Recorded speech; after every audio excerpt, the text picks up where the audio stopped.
Hey all, Brian.Dehn here again. I'm finally back to creating more episodes in this vlog after taking a little break. As you might know, the past few episodes that I've done have been interviews of other people, getting their thoughts and advice on career advancement. For this episode, it's going to be me talking with you this time. The topic is still going to be going above and beyond, and I want to give you a few of my own thoughts on this and then follow that up with practical ideas for how to actually do it.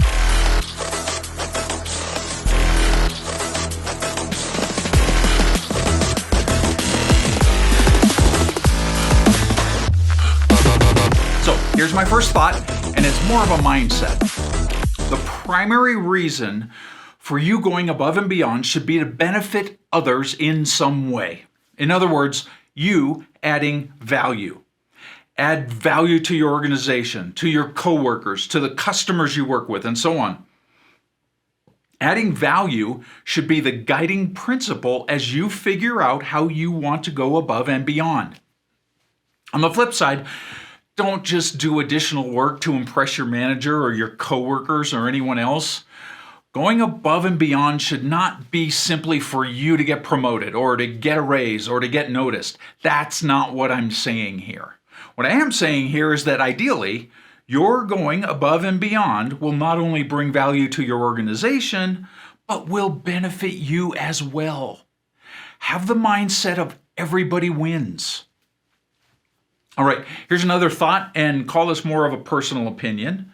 It's my opinion that going above and beyond is more than you being really good at doing your current role, at doing your job description. So I'll say it again. I believe going above and beyond is more than you being one of the best at doing your job description. So why do I say that? Think about it. Chances are there are other people who are also really good at doing their job, at doing similar roles. You doing your job very well puts you in that category, that group of people who are good at their jobs, and that's a good thing. What I'm talking about here is, if you're thinking about advancing, you need to set yourself apart in a good way from the rest of that crowd. Don't get me wrong, being the best in your role is a good goal. It's a great starting place. It's a great accomplishment. If you're already one of the best at what you do, nice job. It's taken a lot of hard work for you to get to that point. Keep it up.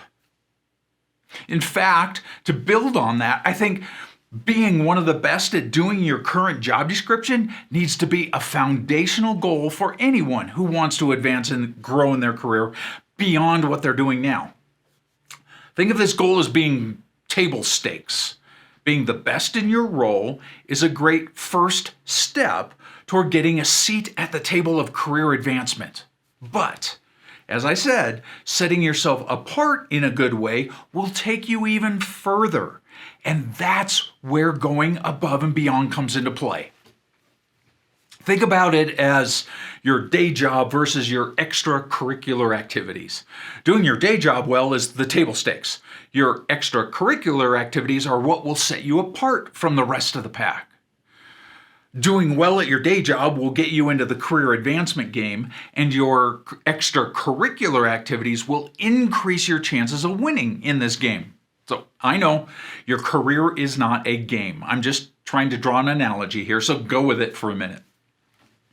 Let's take this thought to the next level. When I talk about going above and beyond, I'm talking about going beyond what everyone expects of someone in your role. I'm talking about going outside the box of your job description. Not just being really good within your job description, but adding value in ways people would not normally expect of someone in your role. I'm talking about exceeding expectations, breaking expectations that other people may have of you. So I'll give you an example, and I'm going to make up a story here.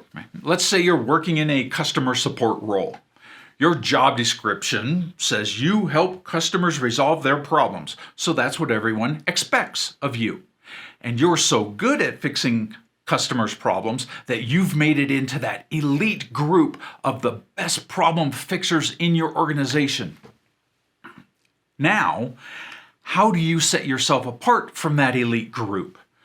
You go above and beyond by doing something people don't expect of you.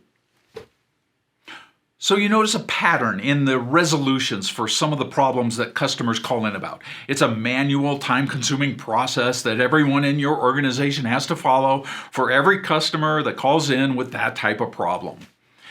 You realize you could help your team, your organization, and your customers by automating the process. So you do. You have just added significant value to your organization and impacted multiple groups of people. You have also just set yourself apart in a good way. You've broken expectations of what people think someone in your role should be doing. You have gone above and beyond. And by the way, you've done several other things at the same time. You've proven that you have a skill set that goes way beyond what's required by your current job description. You've expanded your network because more people know about you now than they did before. You've become the go-to expert in that area. And you've grown your reputation as someone who takes the initiative to make things better. That's above and beyond. All right, those are my thoughts. Let's get practical. What are some ideas for going above and beyond? These examples are going to be mostly specific to a pre-sales role in the tech industry, but if you're in some other type of role, you should be able to take the ideas here and apply them to your situation. So I'm not going to give you all my ideas now, but I'll spread them out over the next few episodes, so stay tuned. For now, I'll start with my first idea, which is around going outside your role, outside your job description. And just to set expectations, you should expect to spend extra time working on any of these ideas. Not just the one I'm going to talk about now, but the ideas I'll talk about in future episodes as well. I've seen personally, and I've heard it from others too, that a good expectation is that you'll need to spend probably an extra 10 to 15% of your time in addition to doing your day job. All this does take extra effort, so just be ready and plan for it. Okay, outside of your job description, an idea. You want to advance up that job ladder you're on now? Let's say you're a pre-sales associate 1, SE or SA, and you want to take the next step to associate 2. And then you want to keep progressing to a standard SE or SA, and then to senior, and so on. First idea? Start doing the next job now. Yeah, do the job that you want next now. The basic idea here is when it comes time to discuss a possible promotion, you want to be able to prove that you can do your next job by actually doing that job before you have it. Show others that you can do that job, that you are worthy of the promotion by doing that job now. You don't want to take the approach of, trust me, if you promote me to the next level, I'll be really good at it. I will work hard at it. No, you do want to take the approach of, look, I'm already doing that next job and I'm doing it well. Think about it this way. You want to take any reason not to promote you off the table. If someone looks at you and has doubts as to whether you can do that next job, that may be a reason for why you might not get that next job. Take that potential reason off the table by doing the job already. Now remember, there are probably others who want to advance as well. You can set yourself apart from those who are planning to do the next job once they're in that role by doing that job now. All right, enough said. You get the idea. But wait, there's more. My personal approach, going way back to early in my career, has been to do the next 2 jobs ahead of me. I have always looked at the job 2 levels ahead of my current job and worked on doing both of them now. So my recommendation? Ask yourself the question, where do you want to be 2 jobs ahead of where you are now, and then start doing them.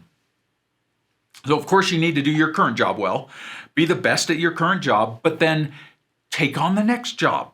It's probably an expansion of your current job, which is nice because you're basically just building on what you're already doing well now. And then start incorporating pieces of that job 2 levels ahead. So I was at a VMUG last week in Denver, a VMware user group. The keynote speaker was talking about growing your career in this multi-cloud world and how she had advanced to the point she's at now as a senior manager at VMware. What was her secret? Figure out what job you want 2 jobs ahead of your current one and do it now. I laughed. I loved it. And then I thought maybe I wasn't so original when I came up with this approach for myself years ago. But the bottom line, it works. It does not guarantee that you will get that next job you want, but it certainly increases your chances. Now, this implies something. It implies you know what that next job or 2 is. To do those jobs, you need to know what those job descriptions are. How do you find that out? One way, talk with your manager.